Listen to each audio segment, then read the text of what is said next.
Hello everyone, कैसे हैं आप सब। उम्मीद करते हैं आप सब ठीक होंगे। तो स्वागत है आपका अपनी प्राहिल मैम की क्लास में। आज मैं लेकर आई हूँ DFCCL 2025 CBT 2 का डेडिकेटेड करंट अफेयर की सीरीज। उसका आज पार्ट 1 है। इससे पहले वाली जो सीरीज चल रही थी उसमें पूरे history of DFCCL, history of GK, railway current affair, DFCCL के करंट पूरा निचोड़ था। वो सीरीज भी चलेगी आगे। आज हम बात करेंगे करंट अफेयर्स पे DFCCL के। आप लोगों ने मुझे बहुत रिक्वेस्ट की थी कि मैम DFCCL के डेडिकेटेड करंट अफेयर लाइए। आप लोग कुछ बोलो और मैं पूरा करूँ ना, ऐसा हो ही नहीं सकता है। और जितनी मेहनत मैं कर रही हूँ, मैं चाहती हूँ उससे डबल आप लोग करो, क्योंकि आप लोग को सिलेक्शन लेके जाना है। मेरा काम है आप लोग को गाइड करना, ठीक है। और जो ये सीरीज चल रही है इसको भी बहुत ज्यादा अच्छा प्यार देना, ज्यादा से ज्यादा शेयर करना, वीडियो को लाइक करना, हाइप कर दो, और सबसे बड़ी बात चैनल को सब्सक्राइब कर लो यार, ठीक। और सबसे इंपॉर्टेंट बात, शेयर करिए बहुत ज्यादा इसको, ताकि मुझे भी मोटिवेशन मिले और मैं और मेहनत करूं आप लोग के लिए। वैसे तो मैं ज्यादा समय नहीं लेती हूँ, तो सीधे स्टार्ट करते हैं वीडियो को। सबसे पहला क्वेश्चन देखते हैं क्या है। DFCCL के वर्तमान अंशकालिक अध्यक्ष कौन है? सतीश कुमार जी, ठीक है। टू द पॉइंट बात करेंगे। फिर ये DFCCL के वर्तमान प्रबंधन निदेशक कौन है? MD पूछ रखा है, प्रवीण कुमार जी हैं, ठीक। फिर DFCCL के वर्तमान वित्त निदेशक कौन है? डायरेक्टर ऑफ फाइनेंस, ये पूछ रखा है राहुल कुमार। देखिए 3 क्वेश्चन आए हैं। पहले पूछ रखा है आपको चेयरपर्सन, पूछ रखा है सतीश कुमार जी के बारे में। फिर आपसे पूछ रखा है MD कौन है? प्रवीण कुमार जी, बिल्कुल कंफ्यूज मत होना, नोट डाउन करते चलना। फिर पूछ रखा है director of finance Rahul Kapoor ji, ठीक। फिर है DFCCL के वर्तमान परिचालन और व्यवसायिक विकास निदेशक कौन है? ऑपरेशन एंड बिजनेस डेवलपमेंट कौन है DFCCL के? शोभित भटनागर, ठीक। फिर DFCCL के वर्तमान बुनियादी ढांचे के निदेशक कौन है? अनुराग शर्मा जी, ठीक है। बिल्कुल नोट डाउन करते चलिए। फिर है dedicated freight corridor corporation of India, जिसको हम DFCCL बोलते हैं। मैं बार बार इसका एब्रीविएशन बताती हूँ आप लोग को, क्योंकि ये भी पूछ सकते हैं। ने वित्त वर्ष 2024-25 में अपने पूर्वी और पश्चिमी कॉरिडोर पर मालगाड़ी यात्रियों में कितनी वृद्धि की है? 47%, ठीक। एक्सप्लेनेशन भी लाती हूँ, एक्सप्लेनेशन बिल्कुल भी मिस मत करना यार, बहुत इंपॉर्टेंट है एक्सप्लेनेशन आप लोग के लिए। किसी ने कमेंट किया था कि मैम इतने में हो जाएगा। ये सिर्फ इतना नहीं है यार, ये पूरी एक सीरीज चल रही है। अगर एक दिन 30 क्वेश्चन की सीरीज आ रही है तो एक्सप्लेनेशन के साथ मिला के 50+ है, तो उसकी पूरी एक सीरीज चल रही है। तो सोचिए अगर मैं 10 से 12 वीडियोस ला रही हूँ, 20 वीडियोस भी ला रही हूँ एक सीरीज में, तो आपके पास कितने क्वेश्चंस का निचोड़ है। अगर आपने उन्हीं को डीप में पढ़ लिया तो बहुत बड़ी बात है, ठीक है। तो देखिए एक्सप्लेनेशन में क्या दे रखा है। पूर्वी और पश्चिमी गलियारों पे कुल रेल यात्री वित्त वर्ष 2023-24 में 88,225 से बढ़कर वित्त वर्ष 2024-25 में 1,30,116 हो गई है, जो कि 47% की वृद्धि दर्शाती है, जो कि क्वेश्चन में पूछा था। 2024-25 के आंकड़ों से पता चलता है कंटेनर उत्पादों से 24% यात्राएं हुई, कोयले से 19% और विविध वस्तुओं से 11% यात्राएं हुई। पूछ सकते हैं कि किससे कितनी हुई है। फिर अब पश्चिमी समर्पित माल ढुलाई गलियारे के अंतिम वैतरणा से JNPT खंड को पूरा होना दिसंबर 2025 के अंत तक होने की उम्मीद है, ठीक। ये तो क्वेश्चन आपको बता रखा है। फिर लिख रखा है कि WDFC, ठीक, वेस्टर्न डेडिकेटेड फ्रीट कॉरिडोर वैतराना से JNPT के इस खंड की शेष कुल लंबाई कितनी है? 102 किलोमीटर, ठीक है। नेक्स्ट क्वेश्चन है, पश्चिमी समर्पित माल गलियारा WDFC वास्तव में कितने प्रतिशत पूरा हो चुका है, जबकि वैतराना JNPT खंड 102 किलोमीटर, जो अभी प्रीवियस में बताया था, अंतिम शेष भाग है जिसे चालू किया जाना है। तो ये पूछ रहा है कितने प्रतिशत पूरा हो चुका है। 93% पूरा हो चुका है, ठीक है। तो यहाँ देखते हैं कुल लंबाई 1506 किलोमीटर से 1404 किलोमीटर का काम पूरा हो चुका है, जबकि पूर्वी समर्पित माल गलियारा पूरी तरह चालू है। और यहाँ क्वेश्चन पश्चिमी का था, तो पश्चिमी 1506 किलोमीटर से 1404 किलोमीटर काम पूरा हो चुका है, जिसका बोल रहे हैं 93% पूरा हो चुका है। और पूर्वी का तो पूरा ही पूरा चालू है। फिर अगस्त 2025 में कवच ट्रेन टक्कर प्रहर प्रणाली की स्थापना, प्रशिक्षण और कमिश्नर के लिए DFCCL द्वारा किस कंपनी को 209.82 करोड़ का अनुबंधन किया गया? तो करनेक्स माइक्रो सिस्टम को। यह परियोजना पूर्वी समर्पित मालवाहक गलियारे के 931 किलोमीटर लंबे डबल लाइन स्वचालित सिग्नल खंड को कवर करती है, ठीक। एक और इम्पॉर्टेंट अपडेट, जिसने टेलीग्राम ज्वाइन नहीं किया जल्दी से जाके ज्वाइन कर लो यार, क्योंकि उसमें इम्पॉर्टेंट अपडेट्स मिलती हैं और उसमें सारे वीडियोस के आपको PDF मिलेंगे, जो आप लोग के रिवीजन का काम करेगी। फिर हाल में ही DFCCIL कॉर्पोरेट कार्यालय में परिचालन नियंत्रण केंद्र का उद्घाटन किसके द्वारा अक्टूबर 2025 में किया गया? श्री प्रवीण कुमार जी के द्वारा, जो कि DFCCIL के MD है। अभी प्रीवियस के क्वेश्चन में जो 1 2 3 4 5 क्वेश्चन थे उनमें इन्हीं के बारे में बताया था, उसमें MD का नाम भी पूछा था, प्रवीण कुमार जी। फिर DFCCIL ने सितंबर 2025 में किस शहर में अत्याधुनिक ऑपरेशन कमांड सेंटर का उद्घाटन किया, जो एशिया का सबसे बड़ा ऑपरेशन कमांड सेंटर है? बहुत इंपॉर्टेंट, अगर एशिया का सबसे बड़ा है तो अपने में इंपॉर्टेंट है। अहमदाबाद में किया। DFCCIL ने गुजरात के अहमदाबाद स्थित साबरमती में ऑपरेशन कमांड सेंटर का उद्घाटन किया। यह अब पूरे 15 से 6 किलोमीटर लंबे वेस्टर्न डेडिकेटेड फ्रीट कॉरिडोर के संचालन केंद्र के रूप में कार्य करेगा। फिर उत्तर प्रदेश के प्रयागराज में अत्याधुनिक ऑपरेशन कंट्रोल सेंटर का उद्घाटन किसने किया?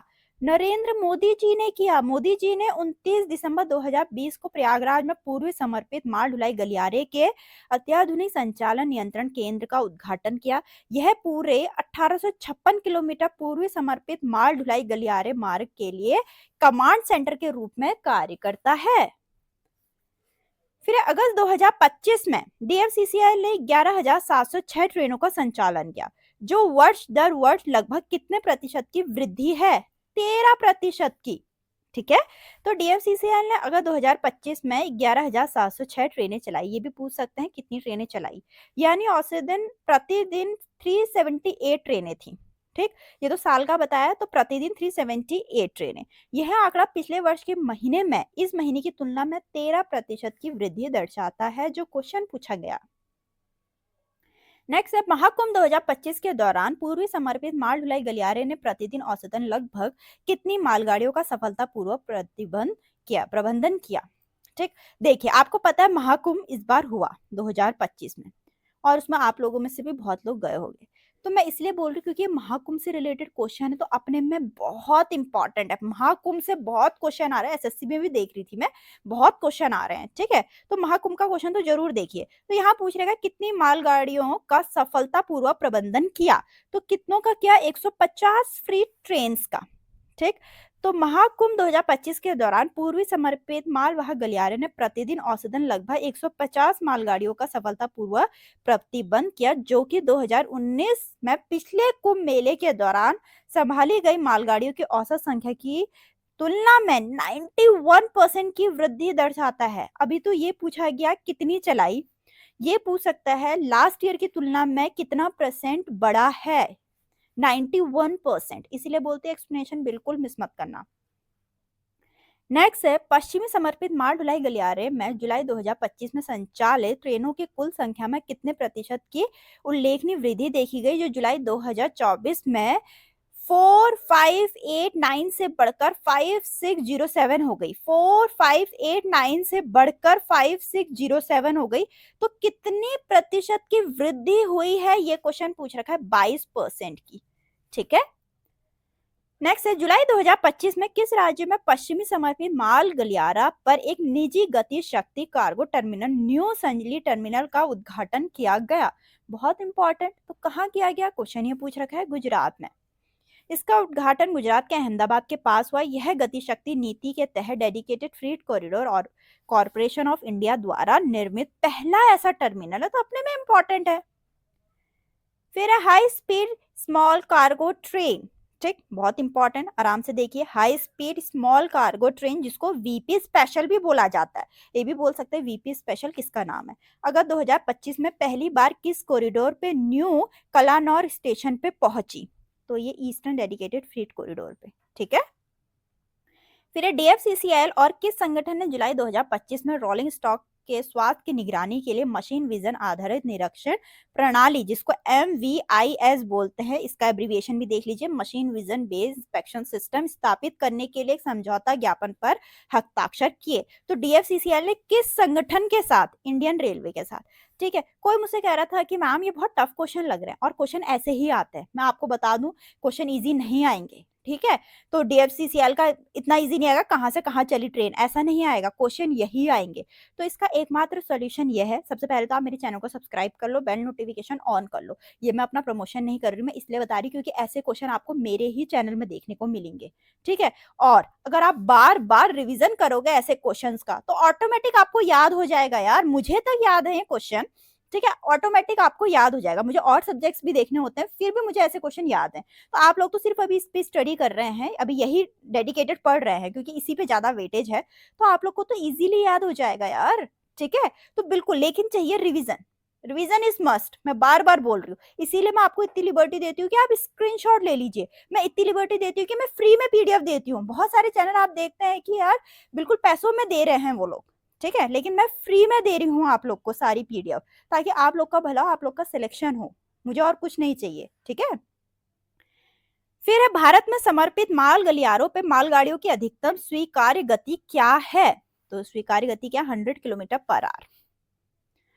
फिर स्वर्णिम चतुर्भुज और इसके विकर्ण भारतीय रेलवे के राजस्व अर्जित करने वाले माल यातायात का कितना हिस्सा वहन करते हैं? 58%। तो यहाँ देखते हैं, ठीक है। सबसे पहले ये देखते हैं कि स्वर्णिम चतुर्भुज 4 महानगरों को जोड़ता है। कल मैंने पूछा था, आप लोगों ने आंसर दिया, मुझे अच्छा लगा। 4 महानगर कौन से? दिल्ली, मुंबई, चेन्नई और हावड़ा। स्वर्णिम चतुर्भुज के 2 विकर्ण हैं, दिल्ली, चेन्नई, मुंबई, हावड़ा। भारतीय रेलवे का 16% हिस्सा बनाते हैं। भारतीय रेलवे का 52% से अधिक यातायात मतलब पैसेंजर ट्रैफिक और 58% करते हैं रेवेन्यू अर्निंग फ्रेट ट्रैफिक का। और यहाँ यही पूछा था, ठीक है, कि कितना प्रतिशत रेवेन्यू अर्निंग फ्रेट ट्रैफिक है, ठीक। फिर एशिया की सबसे बड़ी मालगाड़ी का नाम क्या है जिसका ट्रायल रन भारतीय रेलवे द्वारा अगस्त 2025 में किया गया था?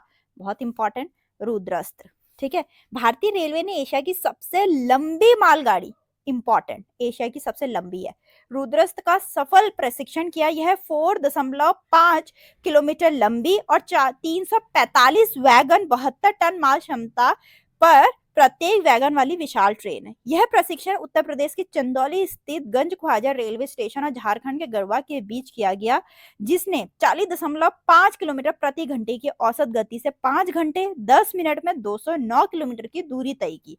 इसका संचालन दक्षिण पूर्व मध्य रेलवे जोन द्वारा किया गया। आप खुद देखिए पॉइंट्स कितने इंपॉर्टेंट है। फिर मोदी जी ने 12 मार्च 2024 को किस फ्रेट कॉरिडोर के 244 किलोमीटर लंबे न्यू मकरपुरा से न्यू घोलवाड़ खंड का उद्घाटन किया? वेस्टर्न डेडिकेटेड फ्रेट कॉरिडोर का, ठीक।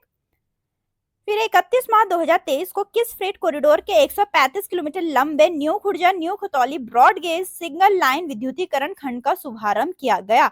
ईस्टर्न डेडिकेटेड फ्रेट कॉरिडोर का। फिर dedicated freight corridor track section में किस प्रकार के स्लीपरों का प्रमुख रूप से उपयोग किया जा रहा है? प्री स्ट्रेस्ड कंक्रीट का, ठीक है। DFC पे monoblock pre stress concrete sleeper का उपयोग किया जा रहा है। PSC प्री स्ट्रेस कंक्रीट स्लीपरों को उनके लंबे जीवन काल, उच्च गति, भारी धुरा भार वाले को झेलने की क्षमता के कारण पसंद किया जाता है। पूछ सकते हैं किसके क्यों इन्हें पसंद किया जाता है? क्योंकि इनका जीवन काल लंबा है, उच्च गति है, भारी धुरा भार संभाल सकते हैं, इसीलिए इनको पसंद किया जाता है। 2007 में किस संगठन ने DFCCL के लिए भूमि अधिग्रहण सहित प्रारंभिक कार्य करने की अनुमति के साथ साथ सैद्धांतिक मंजूरी भी दी है? आर्थिक मामलों की कैबिनेट समिति, ठीक। किस संगठन ने पूछ रखा है? Cabinet committee on economy affair. निम्नलिखित में से किस राज्य में पश्चिमी समर्पित माल ढुलाई गलियारा का सबसे लंबा रेलवे ट्रैक है? कहाँ है लंबा रेलवे ट्रैक? राजस्थान में, ये भी बता रखा है मैंने आपको। भारत में समर्पित फ्रेट कॉरिडोर परियोजना विद्युतीकरण के लिए किस कर्षण विद्युत आपूर्ति प्रणाली का उपयोग करती है? 2x25 kV AC का, ठीक। फिर एक कंपनी अधिनियम 1956 के तहत रेल मंत्रालय की पूर्व स्वामित्व वाली कंपनी DFCCL की स्थापना कब की गई थी? 30 अक्टूबर 2006 को। बहुत इंपॉर्टेंट क्वेश्चन है। DFC को किस प्रकार या इस प्रकार रूपांतरण किया गया है? DFC has been designed as माल ढुलाई गलियारा के लिए डिजाइन किया गया, हैवी हॉल कॉरिडोर्स के लिए। किस वर्ष भारत ने समर्पित माल गलियारों और अन्य माल मार्गों में उपयोग के लिए स्वदेशी रूप से डिजाइन किए गए उच्च वृद्धि वाले पेंटोग्राफ को विकसित करके विश्व रिकॉर्ड बनाया है? किस साल बनाया है? 2007 में, डिस्ट्रिक्ट, यहाँ तक के इम्पोर्टेंट करंट अफेयर थे। डीएफसीसीएल से रिलेटेड सारे इंपॉर्टेंट करंट अफेयर हैं ये। इसकी भी एक लंबी सीरीज चलने वाली है, तो बने रहना मेरे चैनल के साथ। ज़्यादा से ज़्यादा शेयर करो यार, वीडियो को लाइक करो, हाइप करो और बेल नोटिफिकेशन ऑन कर लो ताकि आप लोग तक हर एक वीडियो पहुंच सके। तो वीडियो अच्छी लगे तो मिलते हैं चलो नेक्स्ट वीडियो में।